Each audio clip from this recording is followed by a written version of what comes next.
کہ جو کچھ تمہارے پاس ہے، پراپرٹی ہے، زیور ہے، گاڑی ہے، رکشا ہے، گٹکا ہے، جیب میں پان ہے، کچھ بھی چھپا کے رکھا ہوا ہے، سارا دے دو تو دو آنکھوں کی نہیں ایک آنکھ کی بینائی لوٹا دوں گا. بتاؤ راضی ہوگے کہ نہیں ہوگے؟ آپ بولو گے فٹ پاتھ پہ سو لوں گا، بھیک مانگ کے گزارا کر لوں گا، بینائی چاہیے. لیکن اللہ ہم سے یہ آنکھوں کے بدلے میں یہ سب کچھ نہیں مانگتا. اللہ ہم سے کہتا ہے جب میں نے یہ تمہیں بینائی کی نعمت دی ہے، اس نظر کو حرام جگہ استعمال مت کرو، بس یہ قیمت. پیسے نہیں مانگ رہا اللہ ہم سے. اللہ کیا کہہ رہے، اس کی قیمت کیا ہے؟ اس آنکھ سے اپنی ماں کو دیکھو، اس آنکھ سے اپنی خالہ کو دیکھو، اس آنکھ سے اپنی پھپھی کو دیکھو، اس آنکھ سے اپنی بھتیجی کو دیکھو، اس آنکھ سے اپنی بھانجی کو دیکھو، اس آنکھ سے اپنی بہو کو دیکھو، اس آنکھ سے اپنی بیوی کو دیکھو، اس آنکھ سے اپنی بہن کو دیکھو. اس کے علاوہ جتنے رشتے ہیں ان کی طرف تمہیں آنکھ سے نظر اٹھانے کی اجازت نہیں ہے. پابندی. سستا ہے، یہ بہت سستا ہے. درختوں کو دیکھو، پہاڑوں کو دیکھو، فضاؤں کو دیکھو، سمندروں کو دیکھو، کتنی خوبصورت چیزیں اللہ نے اس دنیا میں پیدا کی ہیں. دوستوں کو دیکھو، زیارت کرو، پابندی نہیں ہے.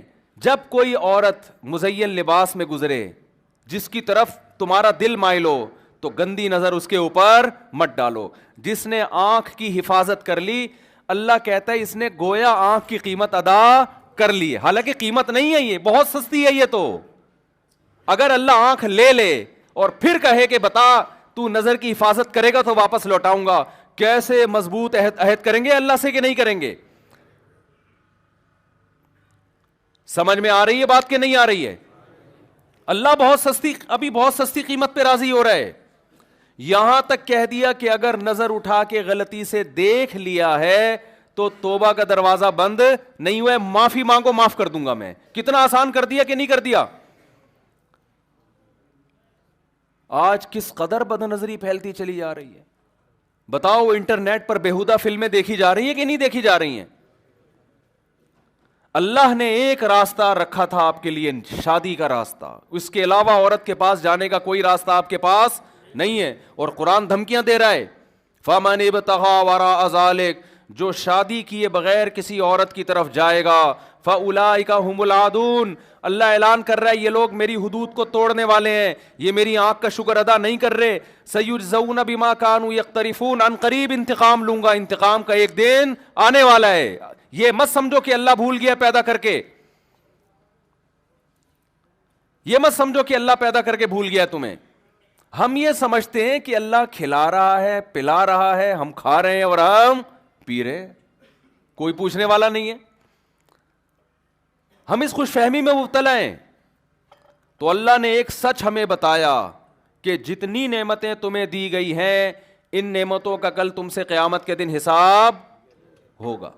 کیا ہو گیا بھائی؟ یہ مجھے ہاتھ میں دے دیں ایسے. اچھا اچھا، چلو اب آئے گی آواز، چیک کر لیں آ رہی ہے کہ نہیں. یہاں سے آن ہو گیا. یہ سب چیزیں پہلے کر کے رکھنی چاہیے، سمجھتے ہو نا. ہمارے جو دیندار لوگ ہیں نا ان میں مینجمنٹ کی بڑی کمی ہے. کوئی آپ بتاؤ گانے بجانے کا پروگرام ہوتا، کبھی دیکھا گانا کوئی گا رہا ہو درمیان میں مائک کی سیٹنگ خراب ہو گئی، کبھی سنا آپ نے ہے بھائی؟ کوئی میوزیکل شو چل رہا ہے، کوئی ناچ گانے کا پروگرام چل رہا ہے، مائک ہی نہیں، کبھی سنا آپ نے؟ بیانات میں روزانہ یہی ہوتا ہے، کہیں بھی جاؤ بیان میں شروع میں کوئی اور مائک، پھر بیچ میں کوئی اور مائک، پھر مائک کی اپنی تقریر شروع ہو جاتی ہے، وہ بولنے لگتا ہے بیچ میں، پتہ ہی نہیں چل رہا ہوتا کہ میں بیان کر رہا ہوں یہ بیان کر رہا ہے. ایک پاگل آدمی تھا، بانسری نا منہ میں رکھی ہوئی اس کو نہیں پتا تھا یہ بانسری ہے، وہ سمجھا پائپ ہے، تو وہ اس کو منہ میں لے کے کوئی بات کرتا کہ بھائی تو بانسری کی اپنی سر نکلتی. کہتا ہے یار عجیب دماغ، میں کچھ بولتا ہوں یہ کچھ اور بول رہا ہے. کہہ رہا میں کوئی اور بات کرتا ہوں یہ پائپ کچھ اور بول رہا ہے. تو مائک میں بھی ایسا ہی ہوتا ہے، ہم کچھ بول رہے ہوتے ہیں، مائک کچھ اور کہانی سنا رہا ہوتا ہے، چیں پیں ٹیں پیں کر رہا ہوتا ہے بیٹھ کے. بتائیں بھائی ہو گیا؟ اب آرام سے نا تمیز سے بیٹھ جائیں سارے لوگ. یہ بار بار اٹھنا جانا ادھر آنا اس سے بہت دماغ خراب ہوتا ہے. بات سے سب ادھر دیکھنا شروع کر دیتے ہیں، توجہ بڑھتی ہے اس سے. ایک دفعہ چیک کر کے مجھے بتا دیں کلیئر ہے تو پھر میں بات شروع کروں آگے. اللہ. مسجدوں میں خرچ کیا کرو. علاقے کا کوئی سیٹ اٹھے بولے وی آئی پی مائک مولوی صاحب میری طرف سے میں لگا رہا ہوں, بس مائک کا مسئلہ کیا ہو جائے ہمیشہ کے لیے. ایک دفعہ پیسہ خرچ کرو, یہ صدقہ جاریہ آخرت میں کام آئے گا. امام بیچارے چندہ مانگتے مانگتے مانگتے مانگتے زندگی ختم ہو جاتی ہے اس کی. کبھی بٹن خراب ہے, کبھی یہ خراب ہے. یہ تو محلے والوں کی ذمہ داری ہے نا, صدقہ جاریہ یہ تو آپ کے لیے. جب اوکے ہو جائے تو بتا دینا.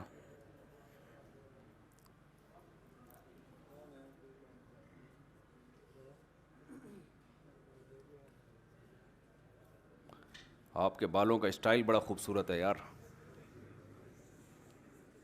لگ رہا ہے بہت چھوٹے کروا لیے آپ نے. اللہ لا الہ الا اللہ.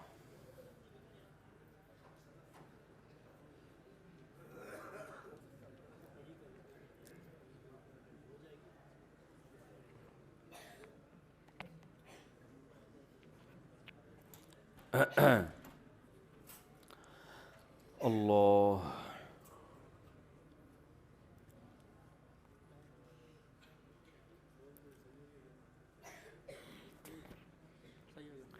چلو بھائی بیٹھ جائیں مولوی صاحب, آرام سے بیٹھ جائیں, ایک جگہ ٹک کے بیٹھ جائیں.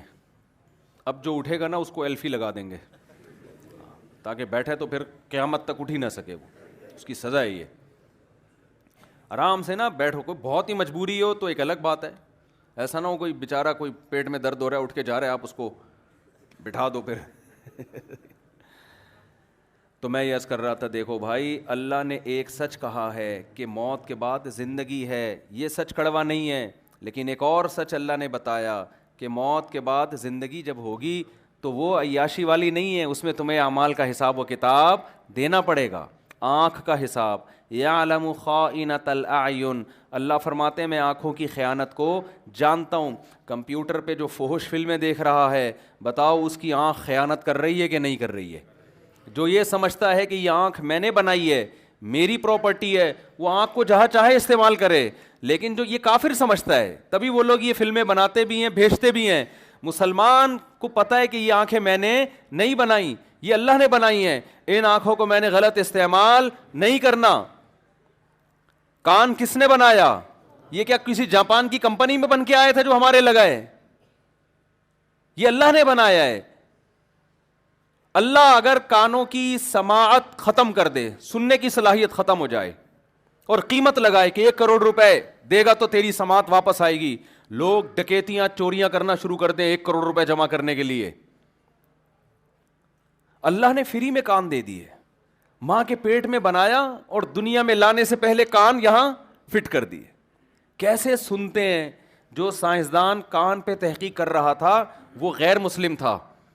ہمارے فزکس کے استاد سے 9ویں کلاس میں, وہ انہوں نے ہمیں یہ واقعہ سنایا کہ جس نے کان پر تحقیق کی ہے نا, ایک بہت بڑا سائنٹسٹ, نام اس وقت میرے ذہن میں نہیں ہے, وہ غیر مسلم تھا.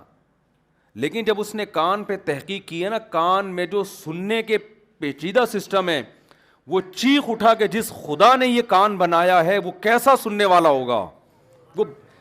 وہ بے ساختہ چیخ اٹھا تھا, وہ سائنسدان, حالانکہ وہ مسلمان نہیں تھا, کہ کیسا بنایا ہے کان یہ. ویسے دیکھنے میں کچھ بھی نہیں ہے, ایسے لگا ہوا ہے. ہم سمجھتے ہیں یہ کان پکڑنے کے کام آتا ہے, جب کسی کے مروڑنے ہو تو اس کے کام آتا ہے, ہم یہ سمجھتے ہیں. تبھی ہم یہی کر رہے ہوتے ہیں کہ کان کو پکڑ کے کبھی ادھر گھما دیا کبھی ادھر گھما دیا. تو اللہ تعالیٰ نے جو نعمتیں عطا کی ہیں, آنکھ کی نعمت, کان کی نعمت, معدے کی نعمت, دل کی نعمت, جگر, ایک ایک چیز, ان تعدوا نعمت اللہ لا تحصوها. قرآن کہتا ہے کہ کاغذ قلم لے کے بیٹھ جاؤ اور جو فری میں اللہ نے تمہیں نعمتیں دی ہیں نا, جس کا کوئی قیمت نہیں لے رہا تم سے, پیسے نہیں مانگ رہا اس کے, ان نعمتوں کو لکھنا شروع کرو تم. اے اللہ آنکھ تو نے دیکھنے کے لیے دی, بہت بڑی نعمت, پھر اس آنکھ میں کروڑوں نعمتیں ہیں, اس سے میں درختوں کو دیکھتا ہوں, خوشنما منظر کو دیکھتا ہوں, اپنے ماں باپ کو دیکھتا ہوں, بیت اللہ کی زیارت کرتا ہوں, روضہ رسول کی زیارت کرتا ہوں, سمندروں کو دیکھتا ہوں. دیکھنے کی اپنی لذت ہے. کھانا جب سامنے آتا ہے ناک کے قریب بعد میں جاتا ہے, آنکھ پہلے دیکھ کے مچل جاتی ہے, کیا زبردست چیز آ رہی ہے نا. نابینا کو یہ سہولت میسر نہیں ہے.